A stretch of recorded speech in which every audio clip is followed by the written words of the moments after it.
Top 5 ta dunyodagi eng qimmat avtomobil brendlari. Birinchisi sizni aniq hayron qoldiradi. Videoni boshlashdan oldin ekranga 2 marta bosh qo'yish esdan chiqmasin. 5-o'rinda Honda brendi, taxminan 24,8 milliard qiymatga ega. Global bozorda o'zini ishonchliligi va keng tarqalganligi bilan qadrlanadi. 4-o'rinda Tesla brendi, taxminan 29,5 milliard qiymatga ega. Elektromobil bozorining keng yetakchilaridan biri. 3-o'rinda biz hammamiz sevib yaxshi ko'rgan brend BMW brendi, taxminan 46,8 milliard qiymatga ega. O'zini sport va premium avtomobillar bilan global bozor kuchiga ega.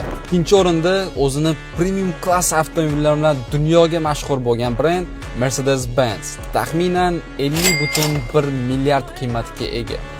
1-o'rinda Toyota brendi, taxminiy qiymati 74,2 milliard dollar. Toyota bugungi kunda avtomobil sohasidagi eng qimmat brend hisoblanadi va albatta global miqyosda eng katta qiymatga ega bo'lgan avtomobil. Video yoqqan bo'lsa, bizga like bosib, obuna bo'lib qo'yishni unutmang. Nimagaki bunaqa zo'r avto kontentlar hali oldinda.